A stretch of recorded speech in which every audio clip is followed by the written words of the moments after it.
Welcome to another edition of Mortgage Whining, where we whine about the mortgage business while drinking wine.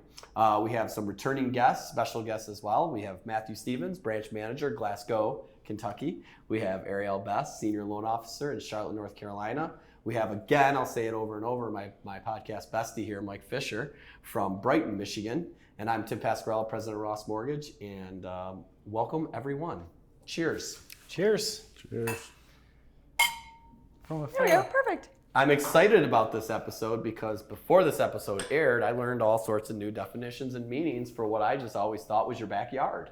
So today's episode is all about how to build a community.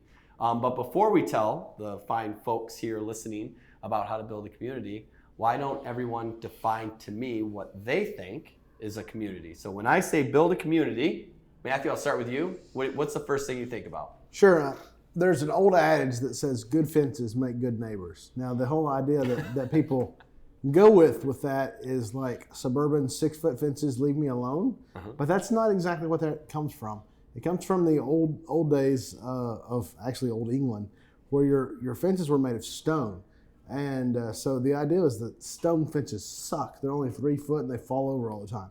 And so what would happen is that as you would walk your fence line, the fence would be down regularly.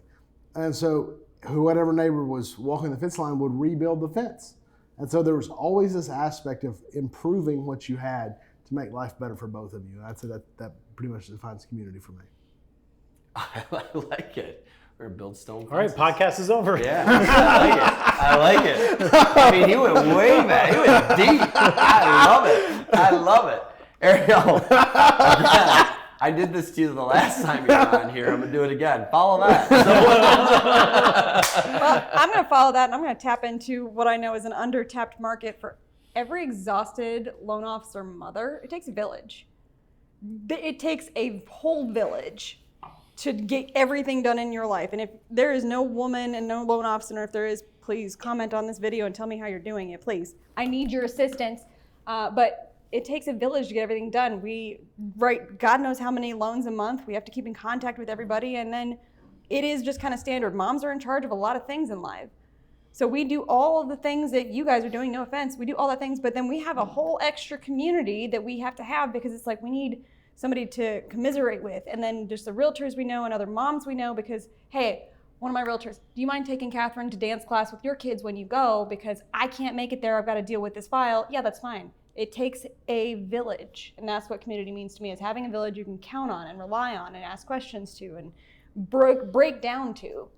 And then they pick you back up. You get to break down here, but you don't get to unpack and live here. Put your crap back in your box and let's go. Get back up. Dust yourself off. I love it.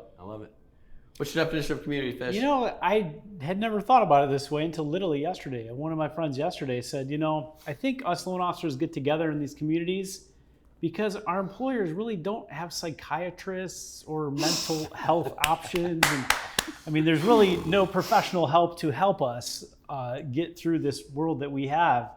And so we just kind of get together on our own with a few, informal leaders kind of helping us get through it all, if you will. Yeah, my therapist said, wow, when I told her what goes on. So I mean, sometimes community can literally just be that.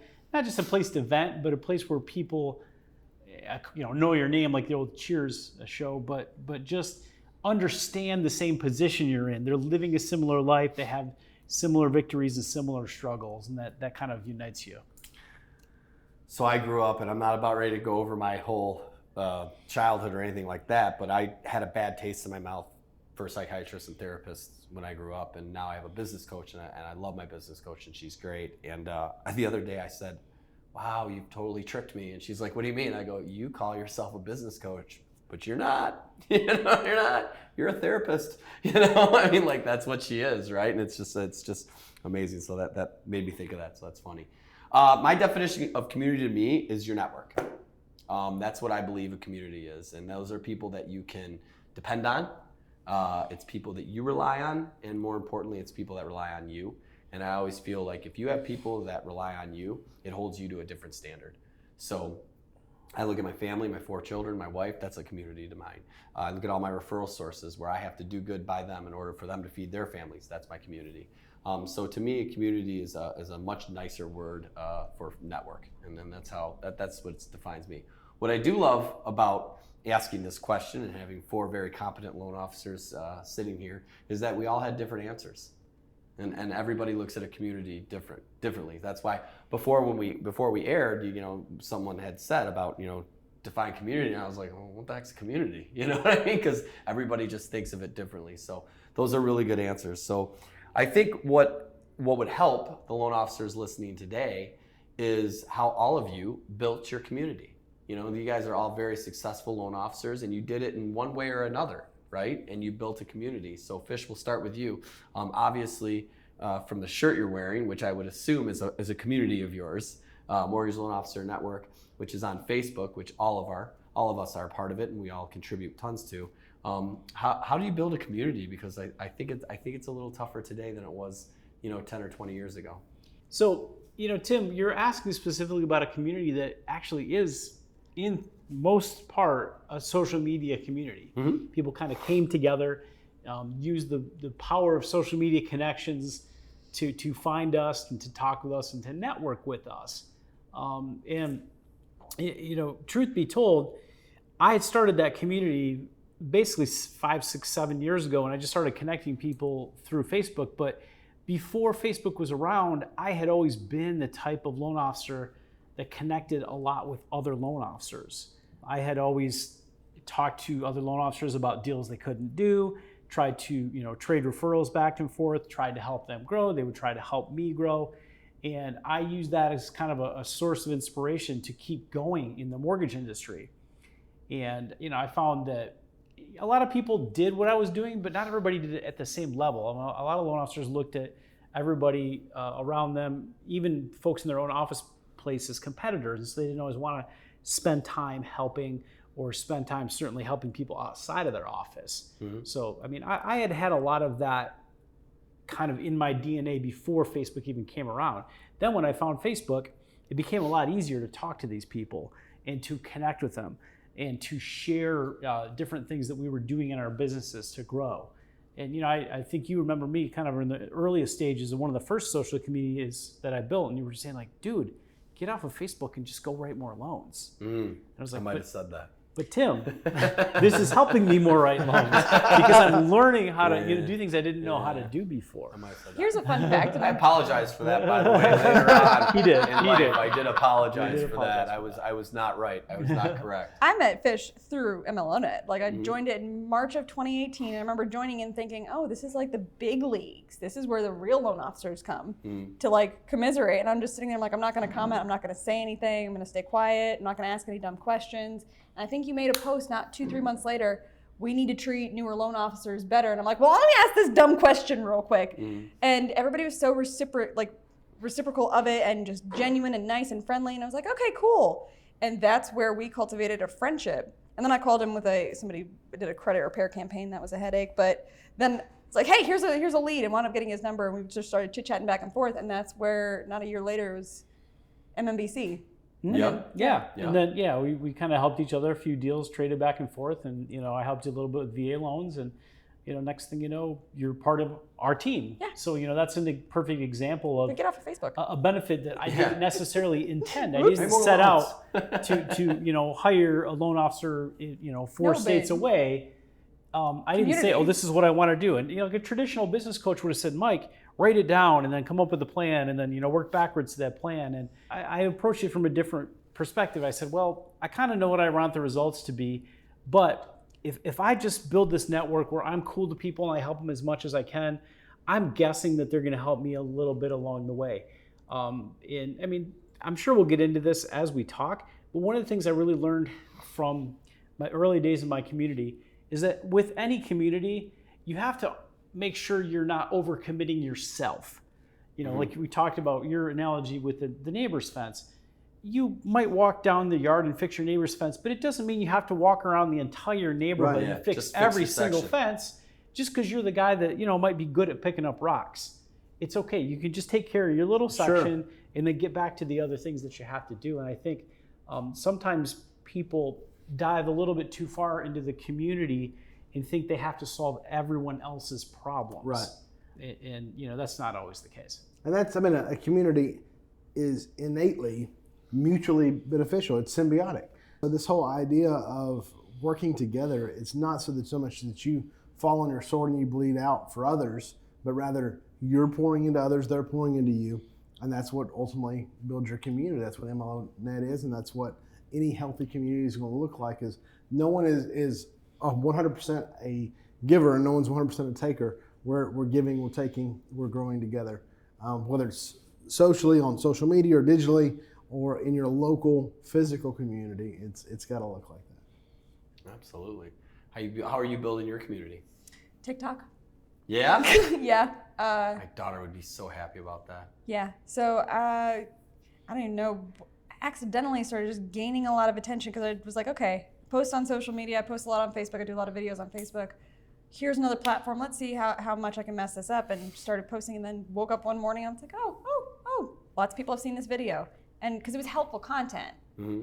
I've always done videos and just done helpful content and geared it mostly towards really other people we work with in the industry. And I'm like, you know what? I'm just going to gear this towards the people that I work for. Like, I work on behalf of veterans. I don't, I'm not targeting them, but I'm working on behalf of veterans. Here's some information. And then it just started gaining, and people would be asking questions. And now it's become kind of a channel where people come and they're like, hey, let me ask this question. I have a thing. You ask a question, I'll answer the question on a video. And just keep going, because it doesn't take a lot to start answering questions. Still posting on Facebook and all that good jazz, but when I growing up, I never had a in-person community. Keep the childhood stuff later, but I never had an in-person community. So the only way I knew how to connect with people was to be on social media. So that's why I'm probably better at it, is because I can connect with them. I can be able to get information to them in a way that makes sense. Got it. Yeah, the one thing that communities have helped me with is that, so I was a loan officer for 16 years, then became president of the company 4 years ago. Education. Like, so many top producers think they know it all, right? And they do inside their community, right? And they're good, and they're really good. They wouldn't be top producers if they weren't. Right. Well, for me, the shocker was, okay, when I started, we were licensed in 2 states, doing loans in 1. All right. Last year we did at least 1 loan in 14 states, right? You know how much knowledge you need to learn to do in 1 more state? Like, it's just insane, right? And these communities have helped me out so much. And especially, I say this to Mike all the time, Mortgage Loan Officer Network. I met you both through Mortgage Loan Officer Network, right? That's how I meet people today. Right. Like, if I want to meet people, I just start there. I go on there, I start reading posts, I start talking, helping people out. And what I love about his network and TikTok, what you're talking about, is that you meet people by helping. So the first thing I do is when I go on and I see posts, I find something that I can answer, and you always make sure you know the damn answer. Don't answer if you don't know it, right? But it's like I go there and I'll look at the last 5 or 6 posts. He said, damn. I did. I said, well, does that count? I don't know. We said, damn. Sorry. You didn't use the Lord's name, so I don't think it counts. But my point is that I love the idea of being able to meet someone or introduce yourself by serving them. Introduce yourself by helping Here's them. some useful knowledge at no cost to you. Right. I think your TikTok videos are awesome. I learn something new every time I watch them. I'm going to build on what you just said, because I have a pretty solid presence on TikTok, pretty solid presence for business on Facebook, on my personal page. But I also admin and we run, with me and a whole bunch of other ladies, we run all of our, north of the county for lost and found animals, for pets that are lost and found. I'm in a real estate investment group. I run a home DIY group. And none of that has anything specifically to do with real estate, but because that's something I can do to give back to my community, because I'm passionate about pets and fluffies. If you have a dog, I will pet it. That is just the end of that conversation. And then I'm passionate about helping people with DIY projects, even though I suck at them. So I like to pick where my passions are and be the experts there too, because even if it doesn't grow business, it's growing outside communities, which are important to have. You need a detox to it sometimes and be able to go, let me go help somebody do something else that's not work related. Well, in any industry, so this will transcend mortgages, but the person who makes the most money is the one who has the most solutions. And so ultimately, that's exactly what we're all talking about here, is finding value to add, and that's value added is a great buzzword right now, but it's ultimately solutions. It's finding the fix to someone's problems. Mm-hmm. You said this the other day. I know a guy. I got a guy for that. I have a guy for everything. That was my tag growing up, or in this business, was buddies. Uh-huh. I remember going to my first conference ever with my CEO. He took me to a conference because, I don't know, maybe he saw something in me. I sure didn't. And he did this speech. And part of his speech was talking about, there was like 1,000 people in the room, and he's talking about how to pick the best salespeople. And he goes, oh, that one's simple. And he said, I just find the guy who says the word buddy and has the most buddies. He goes, because the person who has the most buddies typically gets the most business, because they just know everyone. And if you just tell them what you do, Right. You're going to trip over business. You know, I used to tell all my salespeople when I ran a branch, I used to say it all the time. What's the easiest way to get to tell someone what you do? Does anyone know the easiest way to get to tell someone what you do? Ask them what they do. Yeah, it's a no-brainer. Every time I was in an elevator, somehow, some way, I'd get the conversation going and say, hey, so what do you do? Because everybody answers it the same way. Oh, I'm a teacher. What do you do? It's everybody follows it with what do you do? And then you Right. get to tell them. And they don't even realize that really all you wanted was them to ask, what do you do? And the ones that don't aren't worth doing business with anyways. So, So did all these DIY groups that you ended up in lead to like groups about how to fix your broken hand and broken toes and things like We're that? not talking about that, okay? Yeah. Listen, my entire closet fell apart yesterday. You'll be proud that I didn't touch, like, the entire thing fell off the wall. Did you build it? Yes, I did. And you didn't break anything. Except for the wall. Now there is drywall all over my closet right now, and I'm just like, well, But you're safe. because last time I was supposed to come here, I managed to break my I hand. remember. Yeah. So unless people are really bored watching this, the people who are watching this are loan officers and people that want to know more about our industry and stuff like that. And a lot of this stuff, and the reason why we're talking about this stuff, is the next question. And it's the big one for me, because this is why I want to watch this video. This is what I'm really doing it for. And that is, how do you utilize your community to grow your business and create wealth? So you've created this community. I mean, I think, I keep using Mike's Mortgage Loan Officer Network as a great example. I know that I've utilized his community to grow my business and create wealth, right? So what is some of the best ways, tips and tricks to utilize your community to grow your business and create wealth? Matthew, we'll start with you. I think it was Ziegler that said, the more you help others, the more they're going to want to help you. And so that goes back to the solutions, the fences, and to the community itself. And it is, if you want to truly find wealth, it is in what you invest in. What you plant grows is a life motto that I have. And so whenever you're invested in finding someone's financial success, is what we're talking about in mortgages specifically.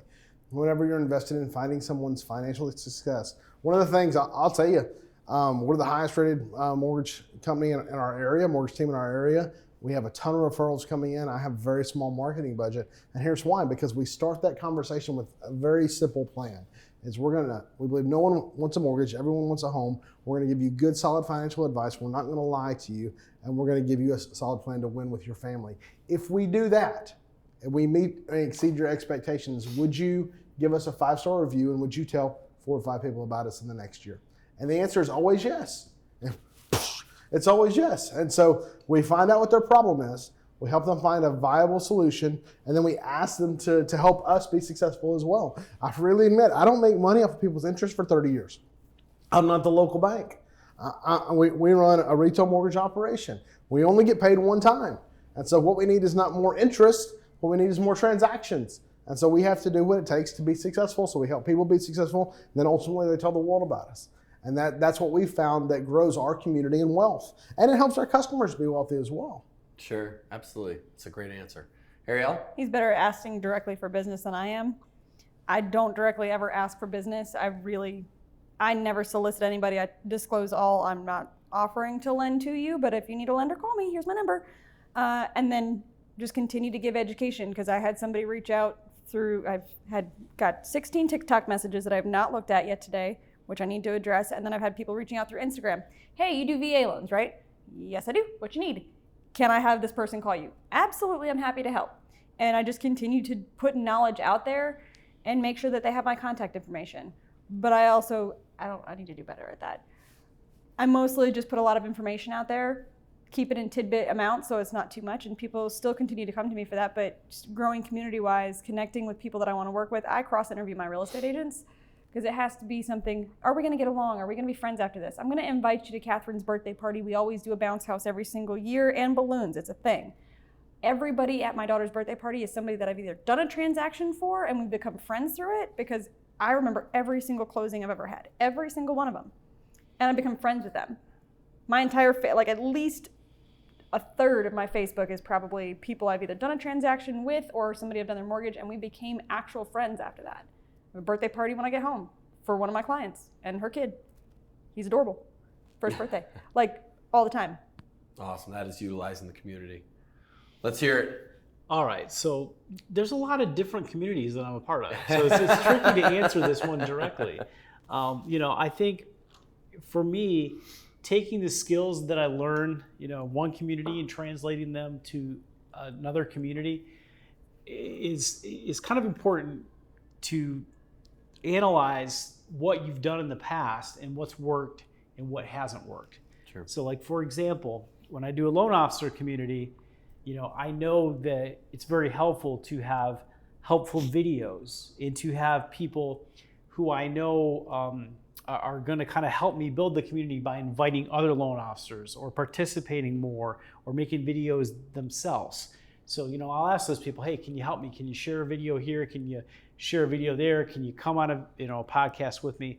Now, I've done similar things in local agent communities and local, just straight up city community groups, where I'll find different people in the community and ask them to help me build that network. Mm-hmm. So it's the same building skills, and I think at some point when your community gets to a critical size, you do have to put it out there that you are kind of in it for business, and there is something that folks can do to help you. Yeah. What can I do to help you?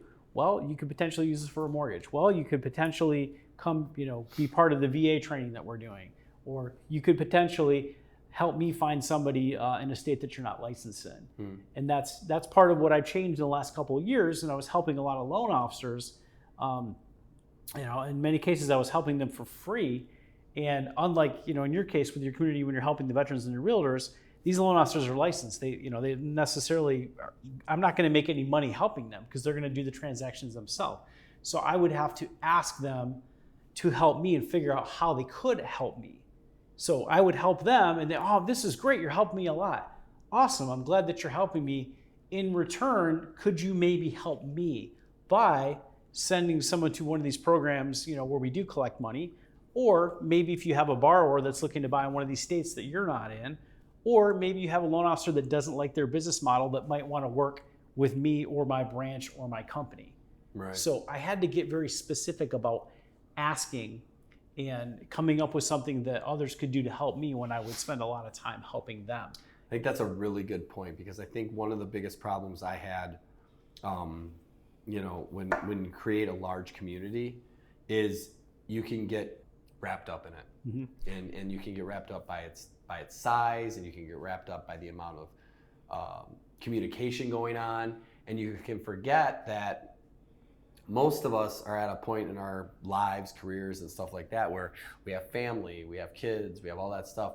We are doing this for all the right reasons, to be sure, but we're doing it to grow our business and to try to make more money.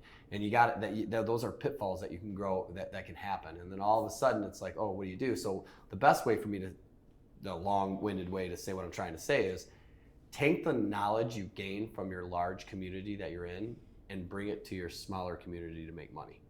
And I think that what I've done with Mortgage Loan Officer Network in the past is I've taken the Dan Keller approach, right? Go listen to that guy out in Washington who does over $100 million a year and all that, and just take his ideas and bring it to the smaller community that really does feed your family, that really does, line your pockets. And man, that's worth everything, right? So that's utilizing the communities you're in to grow your business and create wealth. But you might not necessarily be doing it in that large community. It's just utilizing it and using it in order to bring it back to the smaller community that you're in, in order to really, really start rocketing to your next level. All right, so at this point, what I like to always do is have a little success story. So I'd like everyone to share. Arielle, we'll start with you. Share a success story that you had in any community you want to talk about. TikTok community, I know you've got a bunch. I know everybody's got a bunch, so this is hard. I get it, but pick one and let's hear it, because I think validation is the most important thing. And we always end on these stories, these success stories, but the reason why we end on them is because it's validating everything we've been talking about. So validate some successes. Can he go first? Because I got to think about this for a second. I don't consider going viral on TikTok a success. I consider that just actually helping people. But it's a success. But it's a success. I mean, ultimately, if you helped you created a community, you brought value, and then ultimately it built wealth for you and your family. I helped a bunch of veterans advocate for themselves on loans when they were stuck in contract. Which was like super exciting, because I've had a lot of guys reach out to me and they'll be like, hey, I took your information back to my loan officer and now this is fixed. Yes. I have one guy, we're not even licensed in that state, but he's been like keeping me posted the entire time. I'm like, this is awesome. Thank you. Is your appraisal back yet? What's going on with the repairs you said you needed? All in the TikTok comments. And I'm like, there's this one dude, his name is Richard. He is awesome. And he's gonna have goats. He's like, if you ever roll through Missouri, you stop by, we'll have some dinner, I'll make you guys steak. I'm like, I'm a vegetarian, but thank you, appreciate it. It's been great, just like listening to, like helping him, giving him tips. I'm not like, listen to your loan officer first. I don't wanna step on toes, but this is what the guidelines say. And he's like, oh, my loan officer's great. We're just dealing with the sellers not making repairs and then they're gonna close. And he's like, all of this is, I didn't even know I had my VA benefits until I saw your TikTok. And I'm like, that's so cool, dude. That is an enormous success. And I'll piggyback on her success to give her even more. I mean, I live in a small town of like 15,000 people. And so, I mean, we're on, I spend thousands of dollars on radio ads. I spend thousands of dollars on billboards. We spent thousands of dollars on a 1985 Deuce and a Half, a military truck to put out on Please tell me you drove the that here downtown because I want to square. ride. No, I didn't drive it here. And so I'm doing everything I can to be locally engaged in my little bitty town. And so Arielle calls me while I'm at a baseball game for my kid, and she's like, hey, I've got a deal for you. I'm like, great. And I said, what state? And she was like, Kentucky. Well, the majority of my business is not actually in Kentucky. Right. I mean, we're everywhere. And dude lives 4 miles from my house. And he's going to the local podunk bank that we already closed 10 times more business than that bank. And I'm like, he's like, I didn't even know you were here. And I was like, how do you not know we're here? How do you not know? How do you find the ginger on TikTok and you can't find the Deuce and a Half on the square? He was like, she said that you could do what she... I was like, yeah, I can do what she can do. And I'm right here. So, that was pretty exciting. Oh, I felt so bad. Oh. Yeah, that was great. That was just great. That was just great. And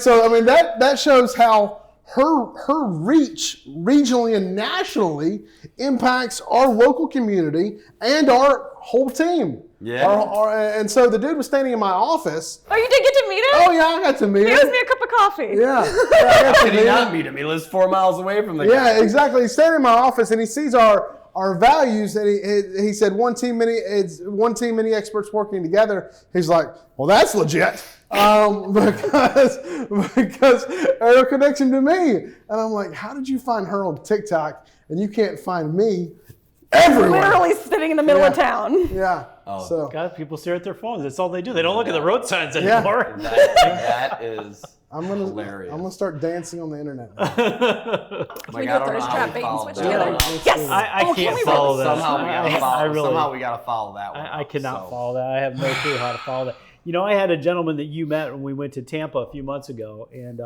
I had never met this person. I literally knew him zero. And I just kind of put one of the posts out there in our community, and I said, hey, I'm going to be in Tampa. Let's all meet up. We'll have a happy hour. We'll meet in Tampa. So lo and behold, I had this guy named John say, oh, this is great, Michael. We'll meet you in Tampa. I'm like, oh, I'm not even friends with them. Okay, I'm friends with them now. Cool. And I get down there, and he tells me about how he's watched every video I've made, and he's followed my community, and I'm the only source of education and information that he's had as a loan officer, and he's about to have his first $10 million closing month. And like, I was a big part of that. And I'm like, this is crazy. Good to meet you. Like, number one, I should have got paid something, but like, this is kind of cool, you know, that I could help somebody that much. And, you know, again, the money aside part of it, I let that go right away because I can't think about things like that. I just don't, that's not how I'm wired. And of course, you know, he wants to be a big part of the next community I'm building with veterans. He's already helped send a handful of people to us in states he's not licensed in. Like I think he connected with you just a few days ago. Oh, is that John? Yep. I love him. He's great. Yeah. And so again, just helping somebody without intentionally even trying to help them by putting something good out in the community. You know, we put a lot of helpful information in the community. Somebody actually did read it. Somebody was paying attention. And, you know, lo and behold, I'm guessing based on knowing this guy, he would have been successful no matter who helped him. But it seemed like he got there really, really fast. And it seemed like I was a part of it. And it was just cool. Yeah, it was just 100%. pretty cool. So I'll reiterate that my business tripled after my first MMBC event. My first month tripled. I went from $700,000 a month to $2 million a month after getting back from MMBC. No, I believe it. I believe it. My success story is a little different because it was kind of funny. I was the guy who told Mike to get off Facebook and write more loans. But my success story is the Mortgage Loan Officer Network. The biggest successes I can think I can take from the Mortgage Loan Officer Network is the 3 people that I'm interviewing right now.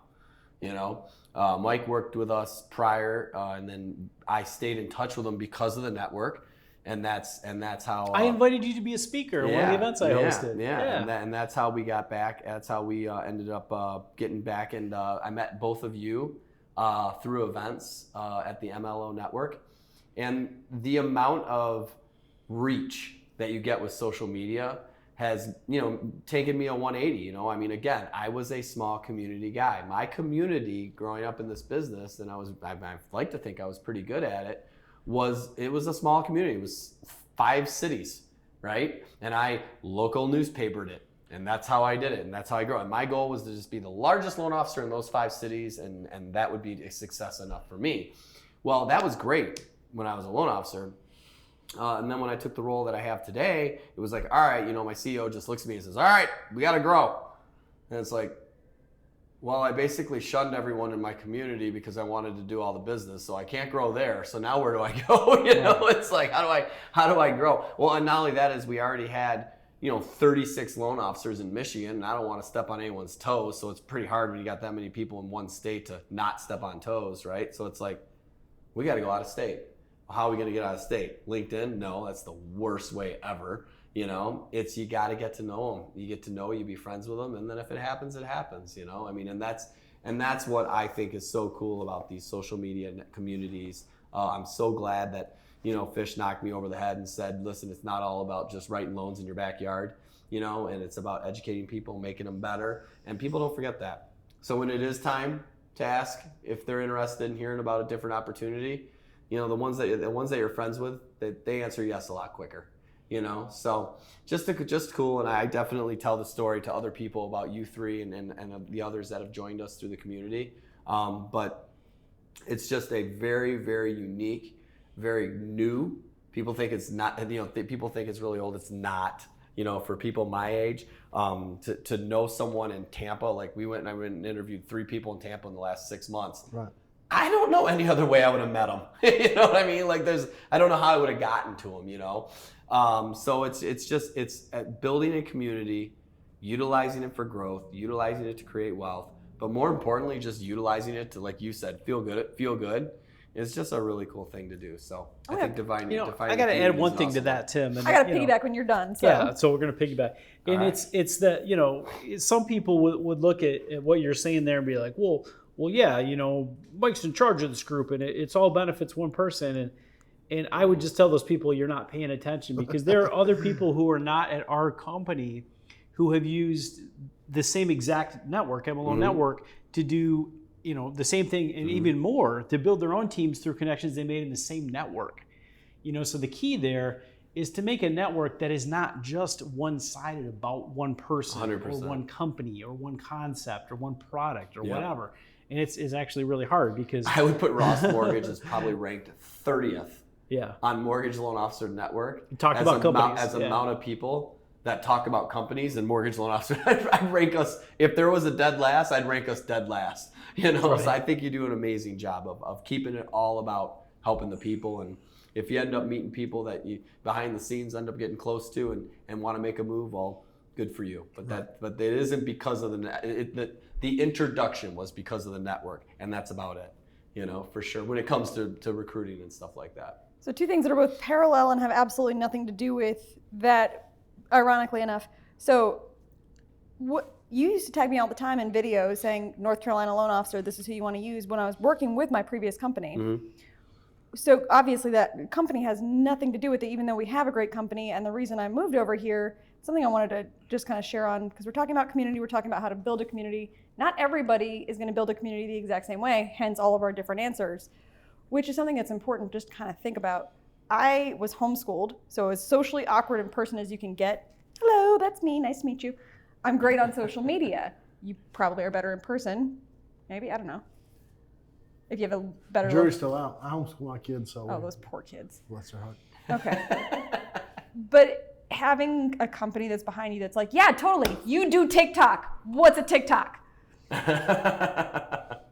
had to make a TikTok just to watch my videos, which I thought was hilarious. But I appreciate that it's the freedom to grow a community in the way that suits your personality best, which again is parallel and also has nothing to do with. It is the reason I came over, but wasn't the reason, but it is the reason. It's important to have that freedom, but it also has had nothing to do with the fact that I also am a bigger part of MLOnet. MLOnet is what led me to it. Sure, So- absolutely. Well, here's the lesson that I see in that, and I've told a lot of people this in MLOnet. It's kind of this simple concept that I kind of picked up the idea from BNI a long time ago.